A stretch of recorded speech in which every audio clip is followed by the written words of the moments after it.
Family સાંજનો time થઈ ગયો છે અને બની રહ્યો છે જમવાનું. ફેમિલી કહેતી છે કે અમને બ્લોગમાં ખાવા સિવાયનો કોઈ વિડીયો જ હોતો નહીં.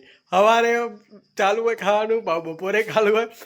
એમાં જો ભગત હવે દિયાબત્તી કરવા માંડીએ હી તો તેના વાગ્યા છે લગભગ 6:30 ને આ સાઈડ દિયાબત્તી થાય ને આ સાઈડ આપણું શાક ચડે છે ને અમુક છોકરાઓ ટાઈમસર રમવા માંડ્યા હે કે અમારા છોકરાઓ જોવું અમને બેન સારું બને ને આ થોડી ઝઘડારું છે અમારા ઘરમાં એટલે આખો દિવસ ઝઘડા જ કરતી હોય ને જો સવારનું એક જ રૂટીન ગણવેશ પહેરી રાખ્યો એ પહેરી જ રાખ્યો હજી નાવા ધોવાનું કર્યું નહીં વિશ્વાબેને એટલે હવે કાલ પાસે સવારની નિશાળ એટલે પાછા નાયા ધોયા વગર નિશાળ જતા રહેશે એટલે કાલ બપોરે નાવાનું.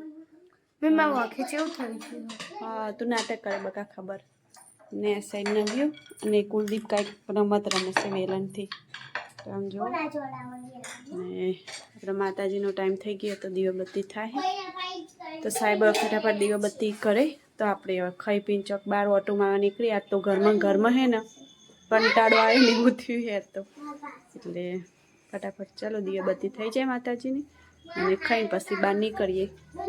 ફેમિલી જોઈએ કો હાલ આવે છે સૂર્યમુખીના બીજ, એનાથી કેન્સલ થાય એટલે ખાવા નહીં. હું કદી નહીં ખાતો ને આ બાજુ જો એક ઊંઘી ગયું, બીજું ઊંઘવાની તૈયારી કરે ને અમારી વિશ્વા કામ કરે છે. કેમ કે વિશ્વાને બધા એમ કે છે શું કહેવાય વિશ્વા કા મમ્મી કામચોર. તો અમારે વિશ્વાને કામચોર કહે એટલે વિશ્વા છોકરાઓને બીજ ના ખવાય કેન્સલ થાય. ને આ બાજુ પારસ દૂધ ગરમ કરે ને હવે આપણે જવું છે બજારમાં ઓટો મારવા કેમ કે આજે આખો દિવસ ઘરમાં પૂરાયેલા રહ્યા.